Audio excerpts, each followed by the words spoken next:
할렐루야. 자, 우리 올해 표하고 같이 나누겠습니다. 참된 예배자가 됩시다.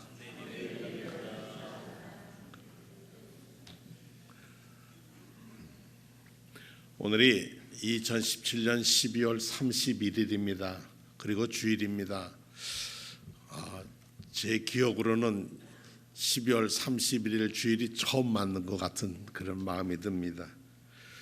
그리고 오늘 저녁에는 송구영신 예배를 드립니다. 그랬더니 우리 교육자 중에 누구 한 사람이 오늘은 새벽부터 내일 새벽 1시까지구나. 그래요. 그래서 이런 날도 있다.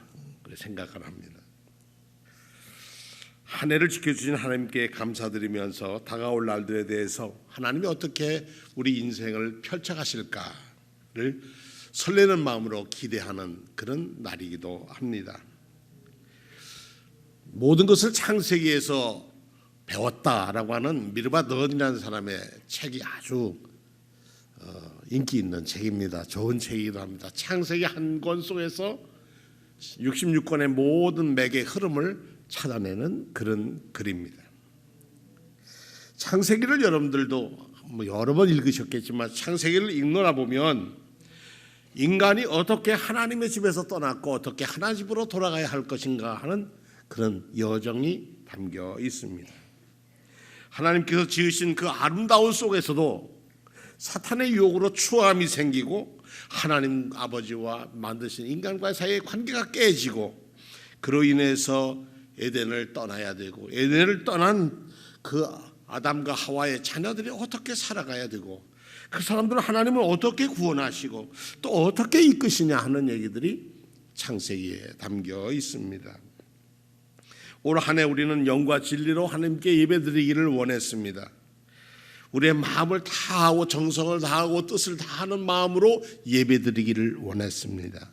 그런데 한 해를 지나고 보면서 우리가 얼마큼 하나님 앞에서 온 마음을 다해서 예배드렸을까 하고 돌아보면 부끄러움이 많습니다. 오늘 장로님 기도한 것처럼 입술로는 그렇게 했는데 우리의 삶의 모습은 하나님 앞에서 보면 우리의 영적인 성적표, 신앙 성적표를 하나님이 우리에게 주신다면 어떨까? 얼마 전에 수능 발표가 났는데 텔레비전에 비치는데 아이들이 그걸 이렇게 어떻게 나왔는가 마음 조이면서 그걸 열어보는 거예요. 그러면서 어떤 아이들의 얼굴은 환해지고 어떤 아이의 얼굴들은 어두워지고 그래요. 한 해를 지나면서 하나님이 이 담임 목사와 성도님들의 영적 성적표를 이렇게 내주셨다면 우리가 그 성적표를 보는 마음이 어땠을까? 아마 이랬을 수도 있을 것 같아요. 맨 끝에 너는 올해 낙제다. 그런데 내가 너를 한 해 더 기다려주기로 했다. 이랬을 것 같아요. 이 시대의 특징이 뭐냐 하는 것을 가지고 우리 기독교계에서는 고민을 많이 하고 공부를 합니다. 그런데 한 단어를 찾아냈습니다. 그 단어가 뭐냐면은 우리 교회가 우리 기독교회가 잃어버리면 안 될 가장 소중한 단어가 있는데 그것은 서로다라고 하는 얘기입니다. 신앙 공동체인 교회의 관계가 깨지는 것은 서로를 잊어버리기 때문에 그렇다는 거죠. 아담과 하와는 서로를 깨고 내 탓으로 돌려버리고 말았습니다. 그 결과는 우리 인간들이 원죄라고 하는 아픔을 갖고 살 수 있는 씨앗이 되어버리고 말았습니다.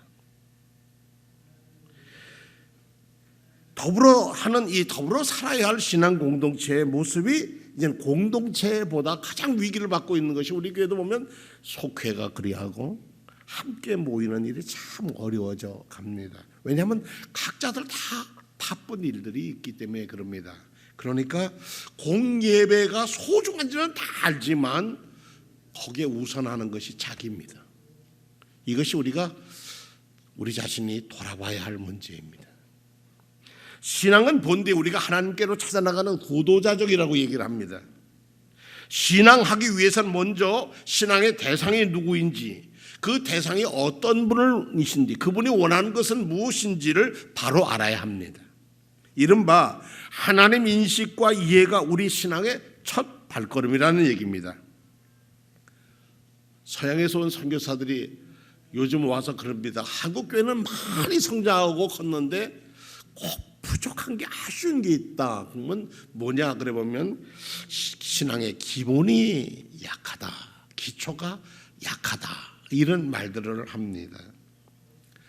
세계적인 신학자인 유르겐 몰트만이라고 하는 독일의 신학자가 지금 현재 이제 조직 신학자로서는 존경받는 분인데 한국에 오셔서 자주 강의를 합니다. 1년에 한 번은 꼭 오시는 것 같아요. 그런데 그분 얘기만 하면 우리가 희망을 어디에 두고 있느냐? 예수 그리스도에게 소망을 두어야 하는데 하는 겁니다. 그분은 2차 대전을 겪었고 참 어려운 역경을 다 겪었던 분이었습니다. 그 가운데 그들이 뭐냐? 우리의 소망이 예수 그리스도 하나님께 있다는 것이 흔들리면 그 사회가 모두 다 흔들려버리고 만다는 겁니다. 얼마 전에 나치의 강제 수용소에서 회계원으로 일했던 사람이 90 넘은 사람이 발견됐는데 그 사람이 이제 어떡할 거냐 하고 재판을 하는데 독일의 대법원은 그 사람은 나머지 형도 감옥에서 보내야 한다. 90도 다 넘었는데 좀 이제 풀어주지 그러냐. 살 날도 얼마 남지 않았는데 그랬더니 나라는 뭐예요? 그 사람은 그 사람이 수많은 사람의 생명을 앗아가는 일에 동조했다는 것에 대한 책임을 질 수 있어야 한다.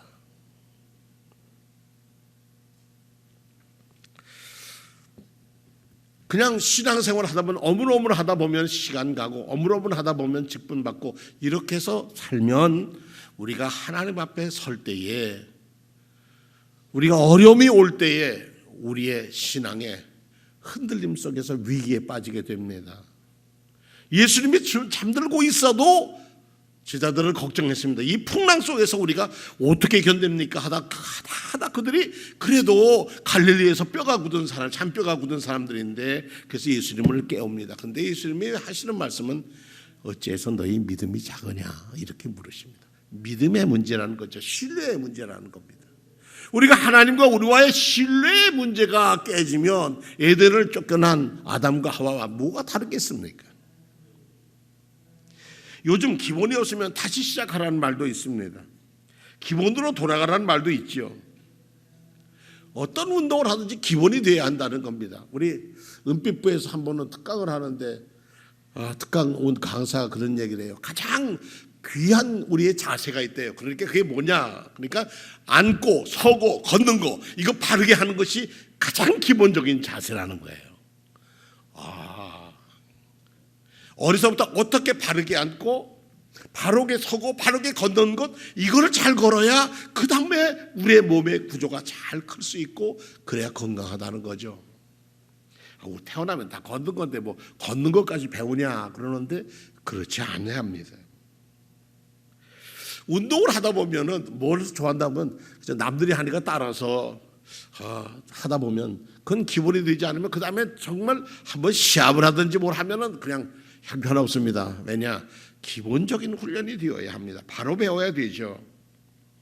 신앙생활에서도 우리는 바로 배워야 되고 바른 지침을 가지고 살아가야 합니다. 요즘 우리나라도 참 좋아져서 해외여행을 많이 하십니다. 여행을 어디로 가겠다 정하면 뭐 합니까? 인터넷에 가서 그 나라가 어떤 나라이고 우리가 가는 도시가 어떤 도시고 가서 무엇이 뭐 중요한 거고 뭐 전부 다 찾아봅니다. 찾아보고 그리고 준비해서 갑니다. 그게 얼마나 준비해서 여행 간 것도 중요하지만 가기 전에 준비하는 마음도 행복합니다. 마찬가지로 우리 신앙생활에 하나님을 만나러 가는 천국 가는 길이 우리 신앙생활의 최종 목적지는 주님의 품에 안기는 것인데 거기 가는 천국 가는 길에 우리가 가장 중요한 안내서가 있습니다. 그것은 성경입니다. 성경은 우리가 놓으면 놓칠 수 없는 책입니다. 근데 성경 66권을 다 하다 보면 너무 어렵잖아요. 그래서 많은 우리 예수님 이후의 사도들, 뭐 속사도 시도들, 교부들, 훌륭한 뭐 성인들 여러분들이 이럴 게 아니라 우리 더 요약해서 간략하게 좀 뭘 만들자. 그래서 고백서를 만든 것이 신앙 고백입니다. 그 신앙 고백 중에 하나가 우리 주일날 하는 사도신경도 그 중에 하나입니다. 뭐 신앙 고백은 여러 가지가 있습니다. 웨스트민스터 신앙 고백도 있고 우리가 고백하는 신앙도 있고 감리의 신앙 고백도 있고 뭐 여러 고백들이 있지만 그 고백들 중에서 가장 으뜸되는 고백이 우리가 사도신경입니다. 이 사도신경이라는 것은 그 바탕을 성경에 두고 정경적인 의미를 갖고 하나님 나라로 가는 우리 이 세상에서 신앙생활을 하는 삶의 가장 기초적인 지침을 거기에 담고 있습니다. 신앙 요약을 요약해주는 어느 신앙 요약서에 보니까 이랬어요. 제1은 인생의 목적이 뭐냐? 제1은 사람의 제일 되는 목적은 하나님을 영화롭게 하고 영원토록 그를 즐겁게 하는 일입니다. 이렇게 써 있습니다. 인간이 이 땅에 태어나서 우리 신앙인으로서 해야 할 제일 목적은 하나님을 영화롭게 하는 것이고 영원토록 그를 즐겁게 해드리는 거, 기쁘게 해드리는 거예요. 그런데 하나님을 기쁘시게 하는 게 뭡니까? 믿음이라고 그랬어요. 믿음이 없이는 기쁘시게 하지 못하나니 하나님께 나아가는 자는 그가 사신 것과 그가 자기를 찾는 이들에게 상을 주시는 이심을 믿어야 한다고 그랬습니다. 이런 믿음으로 하나님과의 관계가 회복됩니다. 사도신경은 기원 390년 성 암브로시우스라고 하는 우리 다른 신앙 공동의 편지를 썼는데 거기에 전능하사 천지를 만드신 이제 이렇게 썼습니다. 또 220년경 더 위로 올라가서 220년경 세례문답 속에 세례를 받기 위해서는 성부, 성자, 성령, 삼위일체 하나님, 교회, 교제 이런 것을 고백하게 했습니다. 지금은 세례받기가 쉽습니다만 예전에는 세례를 받으면 옛날에 신은 황제가 신이었고 다 신이었는데 신을 바꾸는 거예요. 그건 그 지역사회에서 거기서 공동체에서 목숨을 거는 일이었는데 그 일을 하기 위해서 그 문답을 하고 생활을 하고 그리고 받아들이게 되었습니다. 신앙 고백이라고 하는 것은 우리가 믿는 신앙에 대한 고백입니다. 1930년 제정된 남북 감리교회가 조선 감리교회가 하나로 합칩니다. 미국에서 남북 감리교회가 선교사가 들어와서 한국에서 한반도에서 복음을 전했는데 여기까지 와서 남북으로 갈라질 거 없지 않냐 그래서 하나로 합칩니다. 그게 조선 감리회입니다.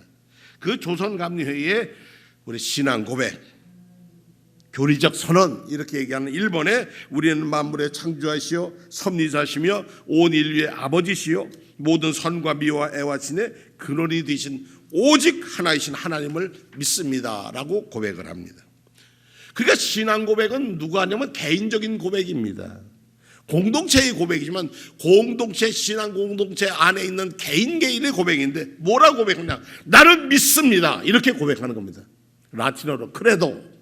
나는 이렇게 믿습니다. 라고 공중 앞에서 자기가 고백하는 겁니다.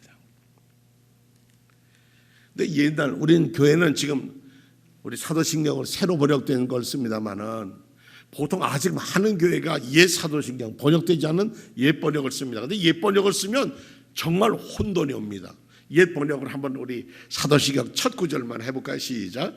전능하사 천지를 만드신 하나님 아버지를 내가 믿사오며. 이게 옛날입니다. 자, 우리 새로 번역된 우리 교회가 하는 신앙 고백은 어떻게 하죠? 나는 전능하신 아버지 하나님 천지의 창조주를 믿습니다. 뭐가 주어예요? 내가 주어입니다. 나는 뭘 믿는다고요? 누굴 믿는다고요? 아버지를 믿는 거예요. 그런데 그 아버지는 어떤 아버지예요? 전능하신 분이에요. 그리고 창조주이신 분이에요. 그래서 영어 신앙 고백을 보면 사도신경을 보면 아주 쉽게 되어 있습니다. 근데 우리나라에 번역을 하면서 하나님이라고 하는 것이 수식어를 다 해놓고 맨 끝에 가니까 하나님에 대한 목적이 흔들려 버리고 마는 겁니다. 내가 믿는다는 건 뭐냐? 하나님을 믿는다는 겁니다. 지난 11월 달에 우리 학생부가 우리 미랄들의 잔치라는 거나 아이들의 1년 동안의 신앙생활을 하는 우리 세상 학교에서는 학예라고 하나요? 뭐 발표하듯이 우리가 신앙 고백을 하는데 제목을 걸었습니다. 거기 제목에 뭐라고 써 있느냐 하면 아이들이 여호와께로 돌아가자. 호세아 6장 1절에서 3절.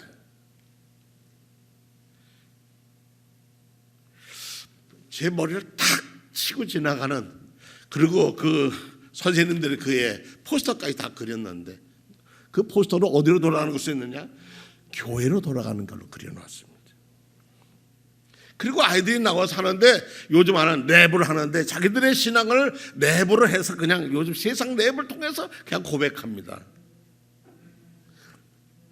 랩이라는 것을 통해서 자기의 신앙들을 고백해요. 그리고 자기들의 율동을 통해서 자기 온몸으로 신앙을 고백합니다. 우리가 신앙 고백을 할 때 제일 중요한 것은 하나님입니다. 그래서 오늘 설교 제목을 하나님 그랬습니다. 그분의 도움과 그분의 지켜주심과 그분의 인도하심이 없음 우리는 살 수가 없습니다. 어느 날 제 함께 공부한 목사님 한 분이 면벽하고 한 20여일 기도를 해봤답니다. 지금은 그분은 목회를 안 하는 분이라서 벽 앞에 서가지고 기도했대요. 기도하다 어느 날 이런 생각이 나서, 하나님 당신 만져보고 싶습니다. 그랬더니 자기 들리는 소리가 만져보거라. 그런데 어떻게 만져봅니까? 뭘로 만져요? 우리가 손으로 만져요. 손으로 만져봐라. 그래서 만져보라니까 손을 딱 들고 1시간쯤 있는데 팔만 아프더래. 하나님 팔만 아픕니다. 그래서 다시 만져봐라. 그래서 또 손을 들고 단만 해도 안 만지는데 어느 순간에 딱 내가 손을 드는 공간과 시간, 이건 누가 지으신 거예요? 하나님이 지으신 거예요. 나는 손 들고 있지만 하나님은 이미 나를 붙들고 계시는구나. 아멘. 하나님 체험을 그렇게 했답니다. 성도님들은 어떻습니까? 하나님 아버지라고 어떻게 고백하고 체험들 해보셨습니까? 아직 하나님이 아버지라고 안 믿겨지시는 분도 계십니까? 그실 수도 있습니다. 저는 하나님이 아버지라고 하는 것 듣기가 참 어려웠습니다. 왜냐하면 저는 일찍이 아버지가 돌아가셔서 저희 형님들과 달리 저는 아버지에 대한 건 좀 약했습니다. 아버지는 어떤 분일까? 저희 아버지는 저희 형님 댁에, 형님이 나가는 교회 목사님이 신방 오셨는데 저희 집 사진이, 어머니 방에 사진이 있었는데 보더만 그랬대요. 안희선이 자식 건방지기라는 그랬대요. 근데 거기에 중절모자를 쓰고 싹 있는 사람이 있는데 그 남자를 누구로 봤느냐? 그 목사님은 저라고 봤은 거예요. 근데 그래서 제 어머니가 그랬대요. 저 애비입니다. 그랬대요. 그랬더니 죄송합니다. 제가 거기 있을 리가 없죠. 저를 보면 아버지를 볼 수 있다. 그런 말씀을 저희 어머니가 하시려고 그러는 것이죠. 근데 저는 그래도 그 아버지가 그렇게 와닿지 않아요. 제 기억 속에 있는 아버지는 딱 한 가지밖에 기억이 안 나요. 뭐냐? 피난 가는데 다리 아파 못 간다고 우니까 지게 위에다 딱 얹어주셔서 지게 위에서 온 천하를 내려다보는데 얼마나 뷰가 좋던지요. 그거 외에는 기억이 나진 않아요. 그런데 그 아버지가 찾아오시는 거예요. 언제? 목회하면서 지치고 지쳐서, 정말 지쳐서 그냥 집에 들어가면 뭐가 터질 것 같고, 그래서 제단에 가서 무릎 꿇고 아버지 하고 불렀더니 그 아버지가 오냐 그러시더라고요. 그래서 저는 아버지가 오냐라고 생각합니다. 우리 하나님 아버지는 제게는 오냐입니다. 왜냐? 내가 너 안다. 내가 너 보고 있다. 내가 네 사정 알지. 너 지금 속 터지는 마음 내가 알지. 그런데 더 기도할 게 없더라고요. 오냐 했으니까 응답받았잖아요. 눈물 쓱 닦고 올라갔어요. 그걸 끝났어요. 하나님 아버지는 제게는 뭐냐? 오냐다. 이 다음에 누가 하나님 아버지가 뭐냐 그러면 전 담임자 목사는 뭐라고 그러냐? 오냐라고 했다. 그래도 됩니다. 그분은 가까이 오셔서 만나주시는 인격적인 하나님이십니다. 그러면 왜 하나님을 아버지라고 믿느냐 이겁니다. 왜 하나님이 아버지, 할아버지도 아니고, 할아버지도 하나님 보고 아버지라고 그러고, 증조 할아버지도 하나님 보고 아버지라고 그러고, 손주도 하나님 보고 아버지라고 그러는데 왜 하나님을 아버지라고 하느냐? 거기는 족보도 없고 위아래도 없냐? 옛날 분들은 그렇게 생각하시는 분들이 계셨다고 그래요. 왜 그렇습니까? 왜 하나님이 아버지입니까? 예수님께서 하나님을 아버지라고 했으니까 아버지예요. 예수님이 하나님을 아버지라고 했어요. 오늘 본문의 말씀, 너희 아버지께서 너희가 뭐가 필요한지를 다 알고 있다. 그러니 너희가 할 일이 있다. 뭐냐? 너희는 그의 나라와 그의 의를 구하라. 그 하나님 나라, 천국과 그의 의, 하나님과 올바른 관계를 취하라. 이것이 오늘 우리에게 주시는 하나님 아버지에 대한 우리에게 주시는 아버지의 말씀입니다.